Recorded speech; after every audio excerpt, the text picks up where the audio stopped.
Hello student, स्वागत है आपका हमारे यूट्यूब चैनल अभी रॉय पीसीएम क्लासेस में। स्टूडेंट आज से नई वीडियो के साथ आज जो हम पढ़ने वाले हैं क्लास 12 की फिजिक्स।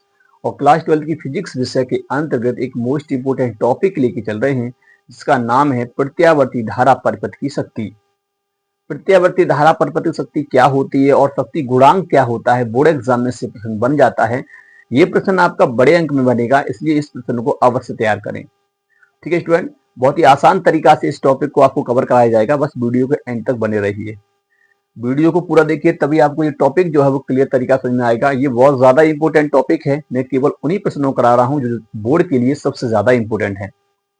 ठीक है नहीं, अब ज्यादा टाइम ही नहीं रहा है, इसलिए मैं केवल उन प्रश्नों करा रहा हूँ जो प्रश्न आपके बोर्ड एग्जाम में पूछे जा सकते हैं। ठीक है नहीं, बहुत ज्यादा इंपॉर्टेंट प्रश्न है आपका। प्रत्यावर्ती धारा परिपथ की शक्ति क्या होती है और शक्ति गुणांक क्या होता है, इसकी परिभाषा वगैरह ही पूछ लेता है। ठीक है नहीं, इसलिए इसे अवश्य तैयार करना है। और स्टूडेंट, इससे पहले की वीडियो आपने नहीं देखी, मैंने एक वीडियो बनाया था एलसीआर सर्किट के ऊपर।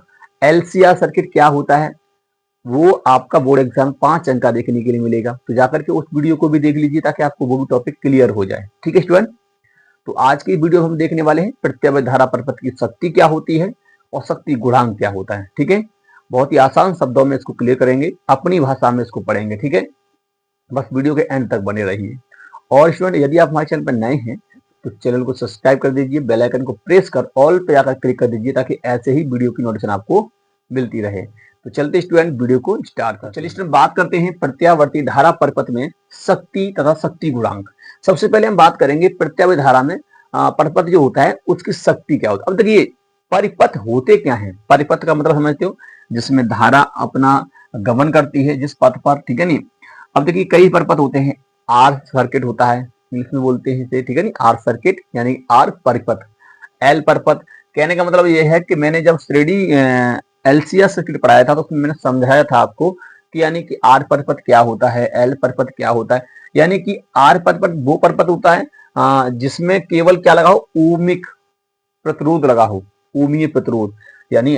ठीक है नहीं, तो ऐसे परिपथ को बोलते हैं ओमीय परिपथ भी बोलते हैं या हम आर सर्किट बोलते हैं। ठीक है, यानी किससे जोड़ना होता है, प्रत्यावर्ती धारा से। प्रत्यावर्ती धारा क्या होती है, ऐसी धारा जिसकी दिशा बदलती रहे तो उसे कहते हैं प्रत्यावर्ती धारा।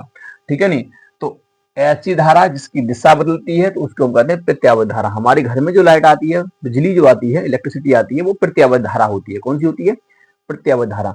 प्रत्यावर्ती धारा कुछ इस प्रकार से उसका ग्राफ बनता है, साइन में ग्राफ बनता है, ऐसे करके बनता है, यानी इस प्रकार से। ये पूर्ण चक्र जो होता है ये π/2 का होता है। कितना होता है, 2π/2, सॉरी 2π, कितने का होता है, 2π का। 2π का एक पूर्ण चक्र होता है, एक बार प्लस होती है तो एक बार माइनस होती है धारा आपकी। ठीक है नहीं, दो बार यहाँ पर देखिए शून्य हो जाती है, ये शून्य होता है तो पहले मैक्सिमम होती है, फिर जीरो होती है, फिर मैक्सिमम, फिर जीरो। यानी कहने का मतलब ये दो बार अधिकतम और दो बार शून्य होती है धारा। ठीक, एक नेगेटिव में, पॉजिटिव में और एक नेगेटिव में, तो ये धारा होती है प्रत्यावर्ती धारा। इसका समीकरण आपको पता है कि आई बराबर जो होता है वो होता है आई नॉट, याद रखना है इसको, आई नॉट साइन ओमेगा टी। क्या होता है, साइन ओमेगा टी। ठीक है नहीं, ओमेगा टी। अगर इसमें थोड़ा बहुत अंतर लेना है तो इस प्रकार से हम ले सकते हैं, ओमेगा टी प्लस 5। और इसकी जो वोल्टता होगी वो उसके लिए समीकरण सेम ऐसा ही रहेगा, केवल V naught sine omega T, sine omega T. Clear, ये होता है। इस प्रकार से आपको मिलेगा, ये समीकरण आपके देखने के लिए होते हैं प्रत्यावर्ती धारा का समीकरण, प्रत्यावर्ती वोल्टता का समीकरण। ग्राफ ऐसे ही बनेगा। तो इसी से हम क्या करते हैं, जब ओम को जोड़ देते हैं यानी प्रतिरोध को जोड़ दें, यानी कि देखिए समझिए, अगर मैंने ये प्रतिरोध ले लिया यहाँ पर और इससे मैंने आर को जोड़ दिया है, किससे, प्रत्यावर्ती धारा से, तो प्रत्यावर्ती धारा को इस प्रकार से दिखाते हैं ऐसे, क्योंकि देखिए इस प्रकार से बन रहा है ना, इसलिए ऐसे दिखाते हैं। तो ये बनता है आर परिपथ, इसमें धारा प्रवाहित होगी, होगी नहीं होगी धारा प्रवाहित। ठीक है, तो हम उसकी शक्ति ज्ञात करेंगे कि शक्ति कितनी है, इसकी शक्ति कितनी होगी। ऐसे एल होगा तो यहाँ पे एल जुड़ा होगा, एल क्या होता है, एल में इस प्रकार से पेड़ कुंडली होती है। ठीक है नहीं, और संधारित्र क्या होता है, ऐसे दो प्लेट होती हैं इस प्रकार से, तो यहाँ पे जोड़ देंगे तो बस जो परिपथ बन जाता है वही परिपथ क्या होते हैं, हम कहते हैं प्रत्यावर्ती धारा परिपथ बोलते हैं उनको। ठीक, ऐसे ही मैंने पिछले वाले जो लेक्चर में मैंने बताया था एलसीआर परिपथ के बारे में, तो वो भी ऐसे होता है, उसमें तीनों होते हैं। ठीक, तो इनकी शक्ति क्या होती है, शक्ति गुणांक क्या होता है, वो हम यहाँ पर देखने वाले हैं। ठीक है, तो चलते हैं, अब इसको यहाँ से हटा देते हैं। चलिए स्टूडेंट, बात करते हैं प्रत्यावर्ती धारा परिपथ में शक्ति। सबसे पहले आपको शक्ति को समझना होगा। शक्ति क्या होती है, शक्ति का मतलब होता है किसी परिपथ में प्रवाहित धारा के कारण व्यय होने वाली ऊर्जा को हम क्या कहते हैं, शक्ति कहते हैं। किसी वैद्युत परिपथ में ऊर्जा के व्यय होने की दर को हम कहते हैं वैद्युत शक्ति। क्या कहते हैं, वैद्युत शक्ति। इसका फॉर्मूला आपने पढ़ा रखा है, पहले से पढ़ रखा है, W अपॉन टी होता है। क्या होता है, W अपॉन टी, ठीक है नहीं। इसका ये पावर का फॉर्मूला होता है, शक्ति का, ठीक है नहीं। ये क्या है, कार्य। अरे कुछ कार्य करना पड़ेगा आपको, है नहीं। अब धारा प्रवाहित हो रही है तो बैटरी जो कार्य कर रही है वो ऊर्जा उसको दे रही है, तो वो ऊर्जा किससे बदल रही है, ठीक है नहीं। तो वो कार्य तो है, तो वो वही कार्य कितने समय में हो रहा है उसे शक्ति बोलते हैं। क्या बोलते हैं, शक्ति। शक्ति का मात्रक क्या होता है, वाट होता है। शक्ति का मात्रक वाट होता है। वैसे जूल बटे सेकंड भी होता है, ठीक है, उसी को हम कहते हैं वाट। तो P बराबर W अपॉन टी, ये फॉर्मूला हमने हाई स्कूल में भी पढ़ा है, ये हाई स्कूल में भी होता है, P बराबर W अपॉन टी। और हमने हमारी जो फर्स्ट बुक है उसी में भी है, इस वाली में जो हम पढ़ रहे हैं उसी में, ठीक है। तो शक्ति जो होती है, क्या होती है, किसी परिपथ में व्यय ऊर्जा की दर, शक्ति कहलाती है व्यय ऊर्जा की दर, ठीक है ना, W अपॉन टी। अच्छा, इसी का एक फॉर्मूला और होता है, हम जानते हैं कि W बराबर होता है कौन सा फॉर्मूला, QV, ये फॉर्मूला होता है। क्या होता है, QV, यानी V बराबर W अपॉन Q, तो ये QV होता है। आप इसको अगर यहां रखोगे तो ये बन जाएगा QV अपॉन टी। W का मान यहां उठाकर रख दोगे तो एक फॉर्मूला और होता है, W बराबर होता है V बराबर IR। अगर I को यहां पर रख दोगे तो क्या हो जाएगा, ये हो जाएगा तुम्हारा यहां पर QIR और T, ये हो जाएगा, ठीक है नहीं। आगे अगर हम Q का मान भी रख दें तो Q बराबर होता है, Q बराबर क्या होता है, IT। तो IT अब यहां रखोगे तो हो जाएगा I square T upon R, और इसमें R देखिए T से T कट जाएगा तो ऐसे हटा ही देंगे, यहाँ से क्या जरूरत है। तो IR स्क्वायर हो जाएगा यहाँ पर तुम्हारा, क्या हो जाएगा, IR स्क्वायर। एक फॉर्मूला और होता है यहाँ पर, क्या होता है, अगर हम यहाँ पर देखें क्या कि R बराबर निकालें यहाँ से, तो R बराबर होता है V अपॉन आई। क्या होता है, V अपॉन आई। तो R की जगह पे आप रखोगे तो क्या हो जाएगा, तो ये हो जाएगा, देखिए V upon R, V upon I, और यहाँ इंटू में आई है, आई स्क्वायर। तो आई से एक आई कट जाएगा तो आएगा VI। अब जो ये फॉर्मूला आया है VI वाला, वो हम फॉर्मूला प्रयोग करेंगे अपने किसके लिए, परिपथ की शक्ति निकालने के लिए, इस वाले फॉर्मूले को। ये सारे फॉर्मूले होते हैं इसी प्रकार से, मां रखते चले आएंगे तो ऐसे बनते जाते हैं फॉर्मूले, ठीक है नहीं। तो एक तो ये होता है नहीं, और आपका एक ये होता है, तो ऐसे करके ये वाला फॉर्मूला होता है। तो ये कई सारे क्या होते हैं, फॉर्मूले होते हैं, किसके होते हैं, शक्ति के ही होते हैं। तो हम यहाँ पर जो शक्ति प्रयोग करेंगे, ये वाली शक्ति का फॉर्मूला प्रयोग में लेंगे। क्लियर, चलिए। तो अब हम क्या करेंगे, हम सबसे पहले हम एक चीज तो जानते हैं, क्या जानते हैं कि शक्ति की परिभाषा आपको लिखनी है, प्रत्यावर्ती धारा परिपथ की शक्ति। तो आपको क्या लिखना होगा, किसी प्रत्यावर्ती धारा परिपथ में प्रवाहित धारा तथा वोल्टता के गुणनफल को ही हम क्या कहते हैं, प्रत्यावर्ती धारा की शक्ति बोलते हैं। क्लियर, ये इसकी परिभाषा होती है, ठीक है नहीं। क्या होती है, चलिए डालिए, प्रत्यावर्ती धारा परिपथ की शक्ति। अब इसमें देखिए इसकी परिभाषा लिखेंगे तो कैसे लिखेंगे, लिखेंगे किसी प्रत्यावर्ती धारा परिपथ में प्रवाहित धारा तथा वोल्टता के गुणनफल को क्या कहते हैं, उस परिपथ की शक्ति बोला जाता है, शक्ति कहा जाता है, ठीक है। इस प्रकार से आपको लिखना है, हमने यहां से परिभाषा बनाई है, V और I का गुणनफल हो रहा है, वोल्टता और I का गुणनफल, ठीक है नहीं। ये I है, यहाँ पर क्या है तुम्हारा, ये I है। क्लियर, चलिए अब हम यहाँ पर थोड़ा सा कैलकुलेशन करते हैं, इसका फॉर्मूला निकालते हैं, उसके बाद शक्ति गुणांक का फॉर्मूला देखेंगे, ठीक है नहीं। तो चलते हैं, इसको यहाँ से हटा देते हैं। तो चलिए स्टूडेंट, अब इस फॉर्मूले से हम शक्ति निकालेंगे परिपथ की, प्रत्यावर्ती धारा परिपथ की हम क्या निकालेंगे, शक्ति निकालेंगे। चलिए अब हम मान लेते हैं, क्या देखिए, हम जानते हैं, क्या जानते हैं कि प्रत्यावर्ती जो धारा होती है, प्रत्यावर्ती धारा का जो समीकरण होता है वो क्या, सॉरी पहले हम V का समीकरण देखेंगे। वोल्टता है तभी धारा है, तो वोल्टता का जो समीकरण है वो क्या है, V naught sine omega T, ये समीकरण होता है। ये समीकरण आपका पहला है, ठीक है नहीं, वोल्टता के लिए। और I का जो होता है धारा के लिए, वो I not sine omega T. अब देखिए इसमें कला में जो अंतर हो जाएगा ना वो समान हो जाएगा, तो हम किसी परिपथ के लिए बात नहीं कर रहे हैं, स्पेशल हम इसको मान लेते हैं कि फाई है। आप यहाँ माइनस भी ले सकते हैं, ठीक है नहीं। थोड़ा सा हम कलांतर इसका हमने मान लिया है कि इसका कला ज्यादा है, ठीक है नहीं, इस प्रकार से इससे कला इसकी ज्यादा है, ठीक। अब इसकी हमें क्या निकालनी है, शक्ति निकालनी है। तो करना क्या है, आपको इसका मान उठा करके इसमें रख देंगे, ठीक है। तो आपका कितना हो जाएगा, करिए यहाँ पर, ये हो जाएगा देखिए V naught sine omega T और गुणे करना है आपको I naught sine omega T plus five t plus five. ठीक है, इस प्रकार से ये होगा आपको यहाँ पर। इसका इधर लेके आइए इसको, तो कितना हो जाएगा P बराबर V naught I naught sine omega T और ये हो जाएगा sine omega T plus five. W नहीं है जो मैं बना रहा हूं, ये ओमेगा है। क्या है ये? ओमेगा। अब ये बन गया आपका। अब इसमें कुछ कर सकते हैं आगे कैलकुलेशन करने के लिए। आप एक काम करिए, इसमें 2 से गुणा और 2 से भाग, 2 से गुणा 2 से भाग कर दीजिए इसमें। तो आप क्या करेंगे, समीकरण जो दिया है आपका, समीकरण में 2/2 से गुणा कर दो, से गुणा ही कर दो, गुणा करने पर। अब इसमें गुणा करोगे या आप नो कह दो 2 से गुणा करने पर, 2 से भाग करने पर। हम इसे 2/2 से गुणा करते हैं तो कोई दिक्कत तो नहीं है, इसमें कर दीजिए। तो कितना हो जाएगा ये P बराबर जो हो जाएगा, देखिए ये 2 ना, ये आगे ले लेंगे, हम यहाँ पर नहीं लेंगे। वी नॉट आई नॉट और बट्टे में 2, अब ये 2 हम यहाँ पर लेते हैं, तो 2 साइन ओमेगा टी और sign omega T plus five. Clear? इस प्रकार कोई दिक्कत नहीं है, इस 2 से 2 कट जाएगा, वही आ जाएगा फिर से। ठीक है, यहां तक आपको क्लियर है। अब देखिए, अब 2 साइन ओमेगा टी और sign omega T plus five, एक सूत्र होता है आपका त्रिकोणमिति में, याद कर लीजिए इसको। यानी कि अगर आपको दिया हो साइन ए प्लस बी, सॉरी साइन ए साइन बी ऐसे दिया है, तो आपका फॉर्मूला होता है एक cos A minus B minus cos A plus B. इस फॉर्मूले का हम प्रयोग करेंगे इसमें। इन फॉर्मूलों को एक साइड से लिख लीजिए ताकि आपको याद बना रहे। अब देखिए 2 साइन ए और साइन बी, ये अलग अलग कौन है ना इनके, तो खोलिए इसमें। तो मैं यहां से खोलता हूं इसको, तो P बराबर कितना हो जाएगा, ये हो जाएगा V naught I naught upon में 2। इसको खोलेंगे तो ये हो जाएगा कॉस ओमेगा टी, माइनस है माइनस, इसको लेंगे ओमेगा टी। अब देखिए यहाँ प्लस है और जब माइनस यहाँ आएगा, यहाँ माइनस अगर ये माइनस के अंदर गुणा हो जाएगा तो ये माइनस का हो जाएगा 5। क्लियर?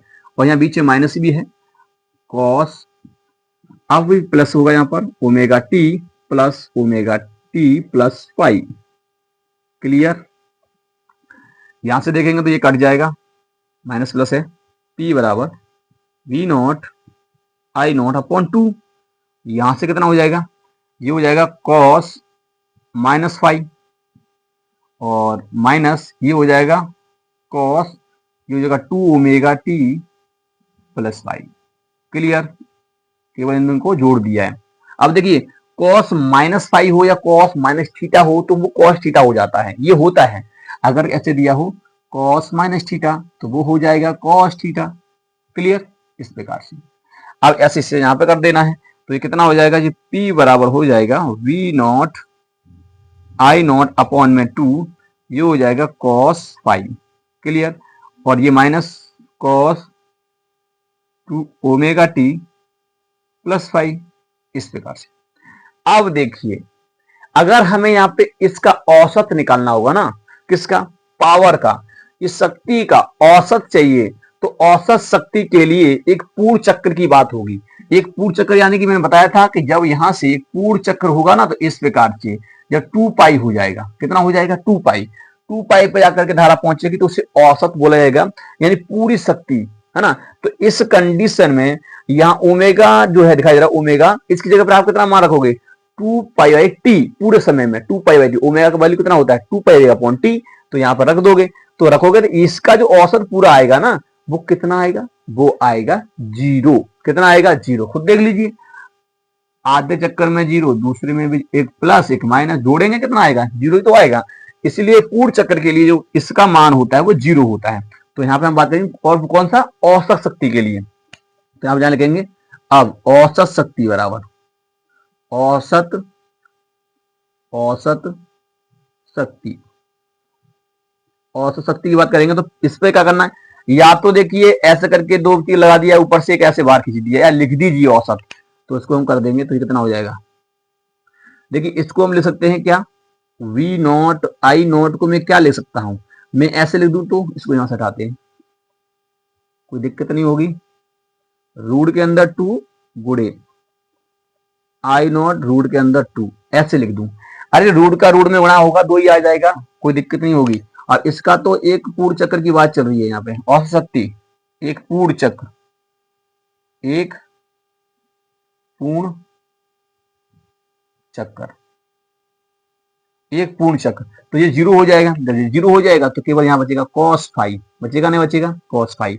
तो P एवरेज इसका मान देखिए V नॉट अपॉन में √2, ये होता है VRMS यानी वोल्टता का वर्ग माध्यमूल मान, ठीक है नहीं, तो इसे बोलते हैं VRMS और इसको बोला जाता है IRMS और ये है आपका cos फाइव। क्लियर, ये निकला है आपका औसत शक्ति का फॉर्मूला। क्या निकल आया, औसत शक्ति का फॉर्मूला निकल के आया है। आप देख सकते हैं दिखाई नहीं दे रहा है शायद आपको नीचे, चलिए मैं थोड़ा सा इसे हट के लिख देता हूं, इधर की साइड लिख देते हैं, ये आपको दिखाई नहीं दे रहा है। यहां से देखिए इसका मतलब ये है कि ये जो निकल के आया है इसे कहते हैं पी वेक्टर, पी औसत, और इसे हम VRMS और ये हो जाएगा IRMS और ये हो जाएगा cos फाइव। अब दिखाई दे रहा होगा आपको, तो ये हो गया। क्लियर, तो इस सूत्र को याद रखना है, अगर किसी भी परिपथ की आपको शक्ति निकालनी होगी इसी फॉर्मूला से निकालना होगा। क्लियर, कहीं दिक्कत नहीं आना चाहिए, थोड़ा सा कैलकुलेशन है और कुछ नहीं है शक्ति के लिए, ठीक है नहीं। एक पूर्ण चक्कर के लिए इसका मान तो 0 हो जाता है, इसका पूरे का और शक्ति कितनी हो जाती है, 0 हो जाती है। तो और शक्ति याद करेंगे तो P एवरेज लगा देंगे, यानी कि कहने का मतलब इस पे एक बार खींच देंगे, लाइन खींच देंगे। क्लियर, तो उम्मीद करते हैं यहाँ तो समझ में आया, ये शक्ति होती है। अच्छा इसमें मैं आपको बता दूं, आगे करते हैं यहाँ पर, ठीक है नहीं। इसमें अगर आप देखोगे तो क्या कि जो cos फाइव है ना, ये cos फाइव, इसे हम कहते हैं शक्ति गुणांक, शक्ति गुणांक। क्लियर, इसे बोला जाता है शक्ति गुणांक बोला जाता है। क्लियर यहां तक, तो ये cos फाइव जो है वो शक्ति गुणांक है, इसी पे डिपेंड करता है आपका शक्ति जो होता है पर्वत की, इसी पे डिपेंड करती है। तो ये होगी आपकी यहाँ पर। अब देखिए एक चीज और हम यहाँ पे करने वाले हैं, क्या हम यहाँ पे कुछ और करने वाले हैं क्या, अब हम यहाँ पे बात करेंगे कि cos फाइव जो है, cos फाइव का मान हम निकालेंगे, cos फाइव की वैल्यू निकालेंगे और तब हम इसमें रखेंगे, तब शक्ति कितनी आएगी, हम वहां पर फिर शक्ति गुणांक की परिभाषा देखेंगे। उसके आधार पर कैसे निकाल सकते हैं इसको, चलिए पहले इसको स्क्रीनशॉट लीजिए, उसके बाद हम करते हैं, केवल यहाँ पर ये सूत्र रहेगा, उसके आधार पर हम निकालेंगे। स्क्रीनशॉट ले लीजिए इसका। चलिए स्टूडेंट अब बात करते हैं यहाँ पर कि शक्ति गुणांक क्या होता है। शक्ति गुणांक हेड लगा लेंगे, शक्ति गुणांक, शक्ति गुणांक, इसे हम पावर फैक्टर बोलते हैं, शक्ति गुणांक, ठीक है नहीं। शक्ति गुणांक क्या चीज है, देखिए शक्ति गुणांक की हम बात करेंगे यहाँ पर, इसका मान भी निकालेंगे। तो पहले इसकी परिभाषा बाद में लिखेंगे, इस जगह छोड़ देना थोड़ा सा परिभाषा लिखने के लिए, ठीक है।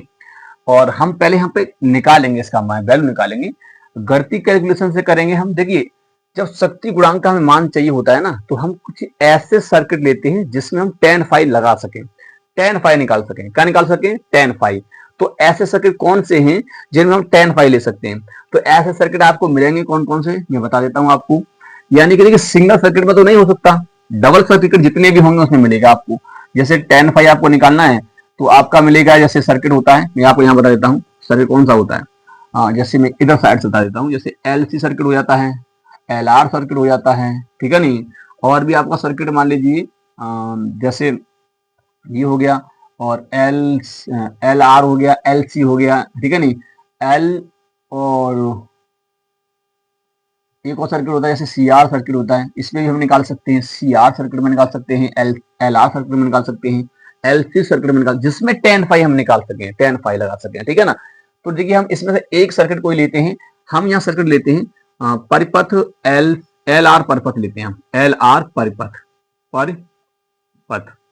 अब LR परिपथ से हम यहाँ पर देखें तो LR परिपथ में क्या होता है कि जो ये प्रेरण कुंडली का जो विभव होता है वो धारा से π/2 आगे होता है, धारा से π/2 आगे होता है, और R का जो विभव होता है वो धारा के समानुपाती में होता है। तो आप यहाँ लिखेंगे कि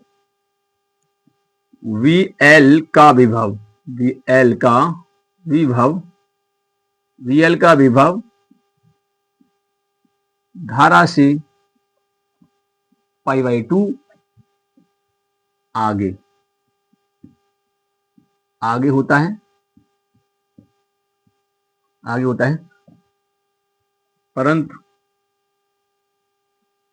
VR से समान कला में, VR से समान कला में होता है।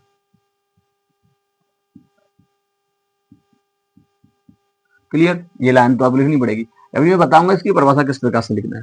अब इसी के आधार पे आपको क्या बनाना है, कला आरेख बनाना है। तो बनाइए, यहां पर ऐसे लाइन खींचते हैं। यहां पर तो हम धारा ही लेते हैं,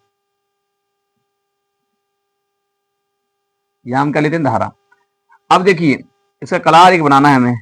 V π/2 आगे, धारा से आगे है, इसका मतलब VL यहां आएगा, नहीं आएगा। R समान कला में, इसका मतलब यहां आएगा VR।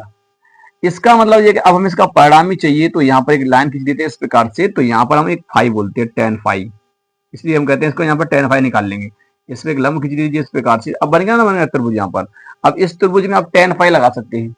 तो यहाँ tan फाई लगाएंगे तो देखिए कितना हो जाएगा। तो यहाँ tan फाई जो लगाओगे, tan फाई लगाइए, कितना आ जाएगा। tan फाई लगाओगे तो VL/VR हो जाएगा, ठीक है। और tan फाई को हम क्या लिख सकते हैं, देखिए VL को लिखते हैं, याद कर लेना, VL को क्या लिखते हैं, IXL लिखा जाता है, और इसको लिखा जाता है IR। I से I कट जाएगा तो tan फाई जो निकल के आएगा वो आएगा XL/R। क्लियर? जब ये आएगा तो इसके बाद आप देखेंगे तो tan फाई को और क्या लिख सकते हैं यहाँ पर, तो LR, XL को लिख सकते हैं हम L ओमेगा, और इसको लिख सकते हैं R। ये यहां तक क्लियर? बस अब मान लीजिए हो गया, बस थोड़ा सा और रह गया यहाँ पर, ये आ गया। इसमें आप देखेंगे tan में क्या होता है, जो ऊपर होता है वो लंब होता है, नीचे होता है वो आधार होता है। तो इसका मतलब ये क्या हो गया, लंब, और जी क्या हो गया, आधार। क्लियर? आधार हो गया। अब आप देखिए यहां पर कि अब हमें निकालना क्या है। हमें पता है कि ये है गया लंब और ये हो गया आधार। अब इसमें हम क्या लगाना है, cos फाई लगाना है। क्या लगाना है, cos फाई। तो cos फाई कैसे लगाएंगे, आप यहां पर देखिए। सबसे पहले आपको पता होना चाहिए इस सर्किट की प्रतिबाधा क्या होती है। तो अगर हम इसकी प्रतिबाधा की बात करें, प्रतिबाधा क्या होती है, प्रतिबाधा का मतलब यानी कि जो इसका आएगा, तो परिणामी इसका देखा जाएगा, तो उसकी प्रतिबाधा क्या होगी, प्रतिबाधा को, यानी कि इसकी प्रतिबाधा किससे दिखाई जाएगी, तो वो देखिए प्रतिबाधा जो होगी आपकी, वो होगी आपकी Z बराबर रूट के अंदर होता है L ओमेगा का वर्ग प्लस R का वर्ग। ये होती है इसकी प्रतिबाधा, इस सर्किट की प्रतिबाधा होती है। ये प्रतिरोधी होता है, परंतु इसकी क्या है, ये प्रतिबाधा है। अब देखिए, अब इसमें लगाएंगे आप cos फाई, लगाइए यहाँ पर cos फाई। तो cos फाई लगाएंगे यहाँ पर, तो किस प्रकार से हो जाएगा, आप यहाँ पर देखिए cos फाई बराबर होता है आधार बटे कर्ण होता है। आधार कितना दिया है आपका R, और कर्ण कितना है Z, ठीक है नहीं, क्योंकि हमने ये निकाल लिया है, जो ये है ना उसी की हम बात कर रहे हैं। तो ये हमने निकाल लिया इसका, जो इसका परिणामी विभव निकल के आता है ना, परिणामी विभव से निकल के आता है, तो इसका यहाँ से निकल के आता है, ये Z निकल के आता है, प्रतिबाधा निकल के आती है, R निकल के आती है। क्लियर? Z निकल करके आती है। तो आप यहाँ पर देखेंगे cos फाई लगा लेंगे, तो cos फाई से आपने देख लिया यहाँ पर, तो इस चक्कर से आपने देखा कि ये कौन सा होगा, लंब। तो इसका मतलब ये है कि ये वाला तो लंब हो गया L ओमेगा, और ये हो गया आधार, हो गया ना, हो गया। अब देखिए आप कह रहे हो कि ये प्रतिबाधा निकाल कैसे दिया आपने, Z कैसे हो गया, ये Z ऐसे हो गया। चलिए मैं आपको दोबारा समझाता हूँ, इसको यहाँ से हटा ही देता हूँ। अब समझिए, ये तो तुम्हारा लंब था ना, ये लंब है, तो मैं इसको लिख सकता हूँ L ओमेगा, और ये आ गया तुम्हारा आप। अब आपसे कहा जाए ये निकालो जी, तो ये कर्ण है ना, और ये कर्ण कैसे निकल के आएगा, कर्ण निकल के आएगा कर्ण का वर्ग बराबर लंब का वर्ग प्लस आधार का वर्ग, निकलेगा निकलेगा, कैसे होगा, तो कर्ण का वर्ग क्या होता है मैं बता ही देता हूं, लंब का वर्ग प्लस आधार का वर्ग, ठीक है नहीं। अब इसमें रखोगे तो कितना हो जाएगा, क्या हो जाएगा, यहां से रखेंगे कर्ण तो आपको पता ही नहीं है, लंब पता है L ओमेगा का वर्ग प्लस आधार का वर्ग। क्लियर? अब देखिए ये कर्ण बराबर निकल के आया, कर्ण का वर्ग बराबर ये कर्ण का वर्ग है, इस पे से ये वर्ग हटेगा, इस पर रूट चढ़ जाएगा, तो कहने का मतलब कर्ण बराबर कितना हो जाएगा, कर्ण बराबर हो जाएगा रूट के अंदर एल ओमेगा का वर्ग प्लस आर का वर्ग। अब ये किसका होता है फॉर्मूला बताइए, इसकी प्रतिबाधा का ही फॉर्मूला होता है, तो इसका मतलब से हम जेड बोल सकते हैं, तो ये जेड हो जाएगा एल ओमेगा का वर्ग प्लस आर का वर्ग।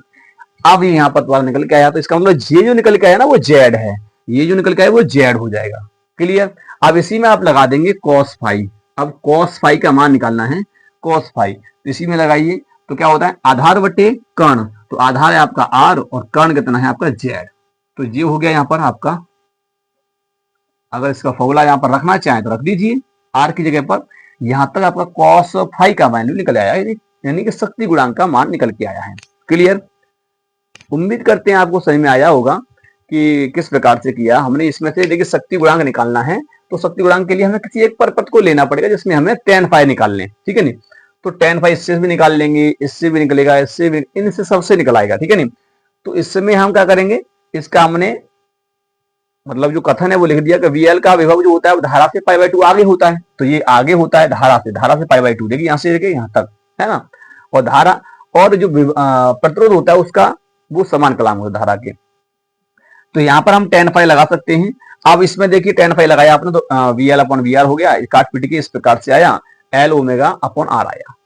इसमें जो tan फाई को हम क्या कहते हैं, ये लंब बटे आधार, सूत्र होता है त्रिकोणमिति में लंब बटे आधार, तो ये लंब है तो इसका मतलब ये लंब हो गया, आधार है तो ये आधार हो गया।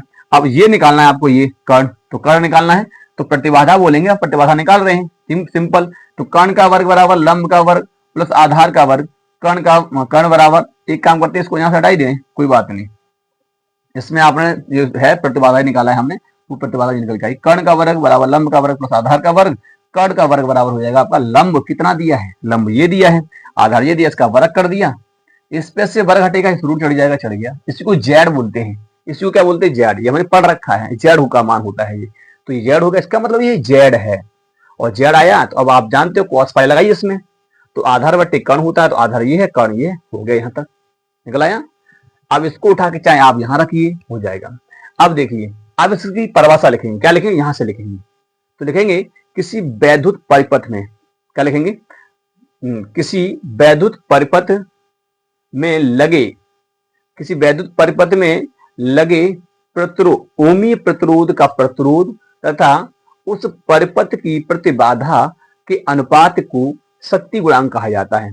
किसी, देखिए वैद्युत परिपथ में ऐसे लिखिए, क्या लिखना है, कॉस फाई की आपका जो है शक्ति गुणांक की परिभाषा लिखनी है, किसी प्रत्यावर्ती धारा परिपथ में ओमीय प्रतिरोध का प्रतिरोध तथा उस परिपथ की प्रतिबाधा के अनुपात को शक्ति गुणांक कहते हैं। क्लियर। इसी प्रकार से आपको लिख देना है, और बाकी फिर नीचे आपको ये लिख देना है। अब यहां से आप देखिए शक्ति का फॉर्मूला क्या हो जाएगा, दूसरा फॉर्मूला यहां से निकल के आएगा, आप देखिए शक्ति का फॉर्मूला देखेंगे दूसरा हम, तो P एवरेज बराबर निकल के आएगा VRMS, और यहां हो जाएगा IRMS। अब इसकी जगह कॉस फाई की जगह रख दीजिए, तो ये हो जाएगा कोष्टक के अंदर R बटे जेड, ये फॉर्मूला हो जाएगा। इस फॉर्मूले को भी तैयार कर लेना है आपको। क्लियर। इस प्रकार से तो ये आपका शक्ति गुणांक के लिए व्यंजक होता है, जो हमने निकाला कि शक्ति गुणांक क्या होता है और हमारा शक्ति क्या होती है, वो हमने सब कुछ देख लिया यहाँ पर। ठीक है, बहुत ही आसान तरीका से देखा है। अब यहाँ किस परिपथ की कितनी शक्ति होगी वो आप ये इस फॉर्मूला से निकाल सकते हैं। ठीक है नहीं, इतना ध्यान रखना है, जब आर सर्किट होता है, अगर आर सर्किट बोलेगा तो उसका जो मान होता है थीटा का वो 0 डिग्री होता है, एल सर्किट बोलेगा तो पाई बाई 2 होगा, चाहे सी बोलेगा उसका भी पाई बाई 2 होगा। क्लियर। और बाकी डबल होते हैं उनमें प्रतिबाधा ली जाती है। ठीक है नहीं, बाकी जो ऐसे होते हैं उनमें प्रतिबाधा होती है, इसलिए यहाँ पर जेड के लिए ये फॉर्मूला हमने निकाला है। अब जब इसकी वैल्यू आप यहाँ रखोगे, कॉस 0 का मान रखोगे तो इसका मान 1 आएगा, इसका जगह पर पाई बाई 2 रखोगे तो 0 आएगा, इसका भी रखो 0। इसका मतलब है कि एल और सी की जो प्रतिबाधा शक्ति होती है वो 0 होती है, परिपथ की क्या होती है, 0 होती है। क्लियर। तो ये हो गया आपका शक्ति गुणांक के लिए और शक्ति की। तो उम्मीद करते हैं स्टूडेंट आपको समझ में आ गया होगा, बहुत ही आसान तरीका से आपको इसको समझाया है। एक बार वीडियो को फिर से देख लीजिए ताकि आपको ये क्लियर हो जाए, बोर्ड एग्जाम में पूछा जाता है। ठीक है, तो उम्मीद करते हैं वीडियो पसंद आया। वीडियो पसंद आया तो वीडियो को लाइक कर दीजिए, चैनल को सब्सक्राइब कर बेल आइकन को प्रेस जरूर कर दीजिए ताकि आने वाले वीडियो की नोटिफिकेशन आपको भी मिलती रहे। अब चलते हैं, मिलेंगे नेक्स्ट वीडियो में, तब तक के लिए जय हिंद।